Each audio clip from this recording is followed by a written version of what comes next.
luto na ang ating salmon.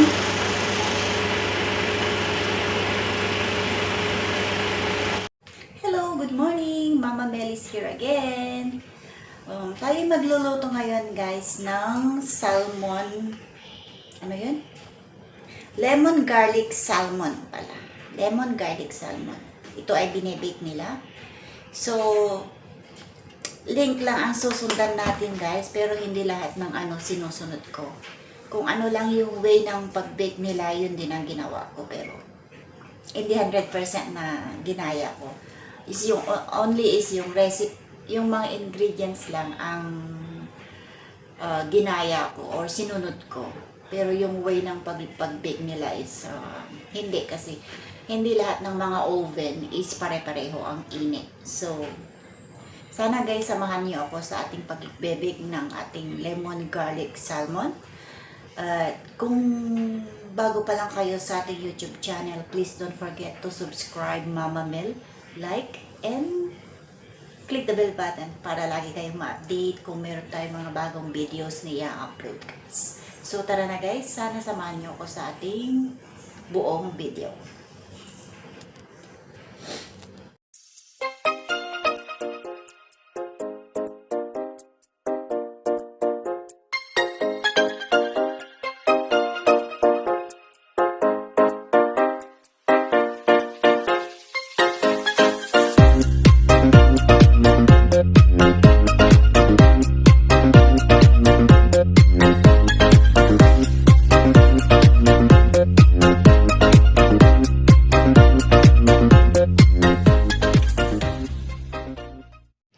Ito guys ang ating mga sangkap sa pag-marinate ng ating salmon. Magbibig tayo ng salmon guys. And ito naman ang gulay niya. Mayroon akong tatlong bunch ng asparagus and cherry tomato. 350 yata to. Yeah, 350 grams ito. And then, magluluto tayo ng mashed potato.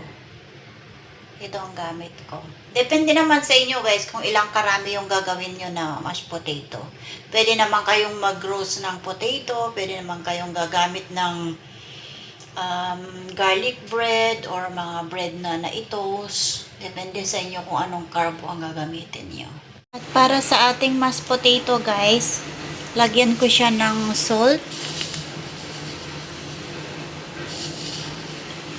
Ayan. Tapos i-boil. I-boil na natin guys ang ating potato. Siya ng butter. Ayun. Ayan. Butter and then milk.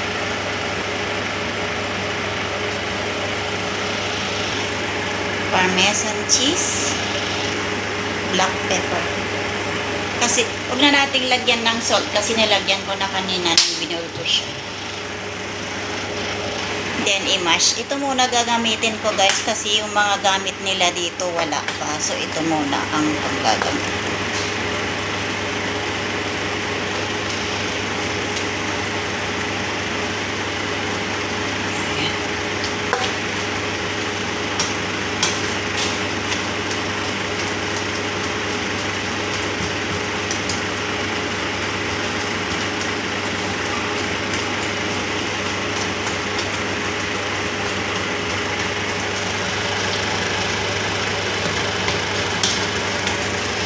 Para-paraan na lang guys kung wala tayong kagamitan.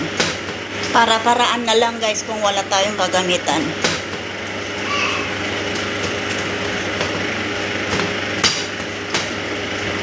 Okay naman na. Oh, see?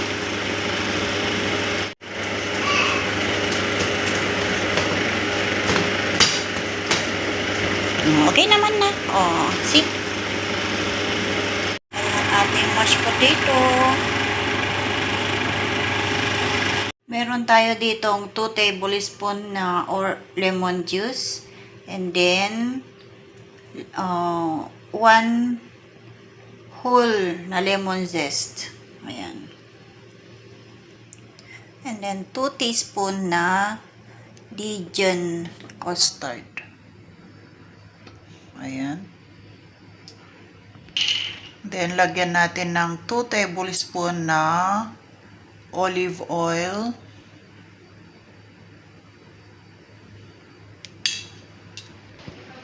Two teaspoon na salt.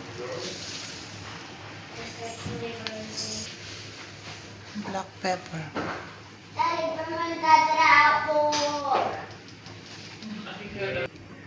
Meron tayo ditong 4 cloves garlic. And then, grenade ko siya. Grated. Mix all together.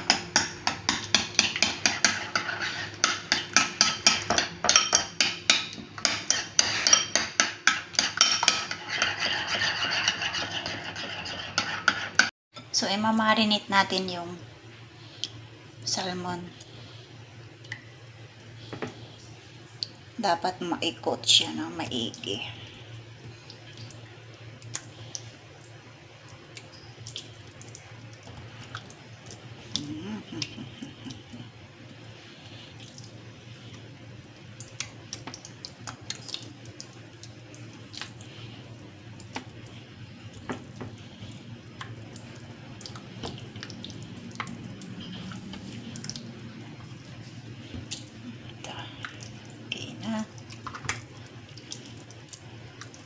Para mamaya ibebake na lang natin siya.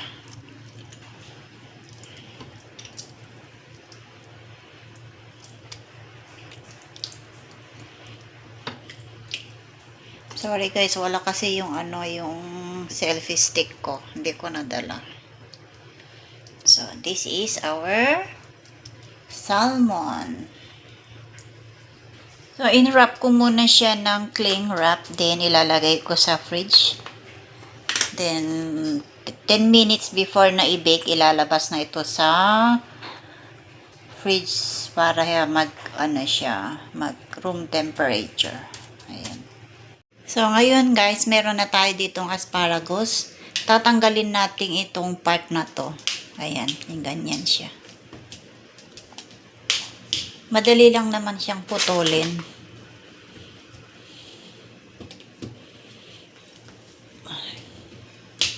Ayan. Tumakbo na. Lumipad na pala. Ayan siya.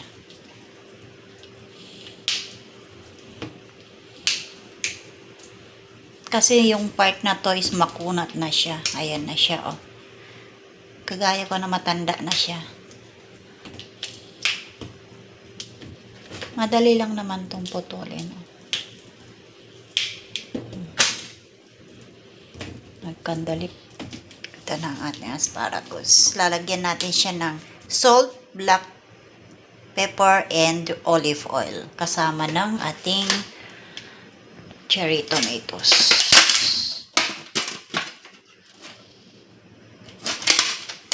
So, ngayon guys, lalagyan na natin ng foil ang ating tray na paglagyan ng asparagus and cherry tomatoes. Ayan, ready na ang ating tray. Ayan, lalagyan na natin dyan. Tapos, lagyan natin siya ng olive oil, salt, and black pepper, and then pecos. Mix. Then, lagay sa oven. So, lagyan muna natin siya ng olive oil para didikit yung ating salt and black pepper. Ayan. Tansya lang guys. Then, salt.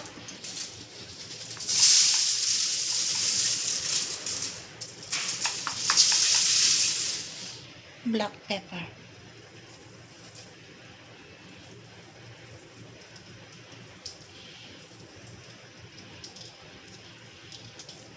Then, mix.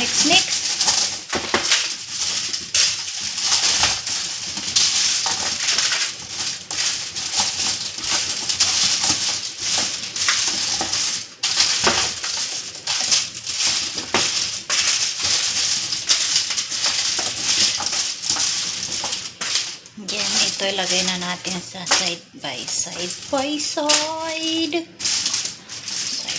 Side.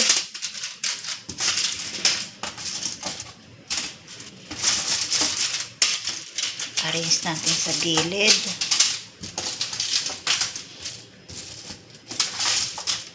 Ayan.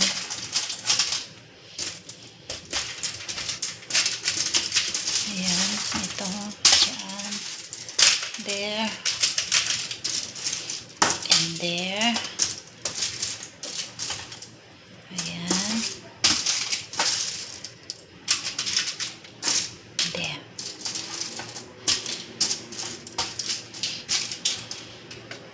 Ayan. Then, dito sa gitna, ilalagay natin yung salmon later. Ito muna ang unahin natin, guys, kasi mas mahirap lutuin yung asparagus kaysa sa salmon. Ang salmon kasi is 11 minutes lang siya daw na lutuin, na i-bake. Kaya, uunahin ko ito mamaya na ilagay sa oven. Then, kapag luto na to, o pag half cook na to, ilalagay ko na din yung salmon. So, in-wrap ko muna siya ng cling wrap. Then, ilalagay ko sa fridge. Then, 10 minutes before na i-bake, ilalabas na ito sa fridge para mag room temperature. Ayan. Then, painitin natin ang ating oven para sa ating asparagus and cherry tomato. Ayan. 250. Ayan ang ating asparagus and cherry tomato. I-turn natin sa kabilang side, guys, para pantay yung pagkaluto niya. Ayan. Guys, inalagay ko na yung salmon doon sa may asparagus. Luto na ang ating salmon.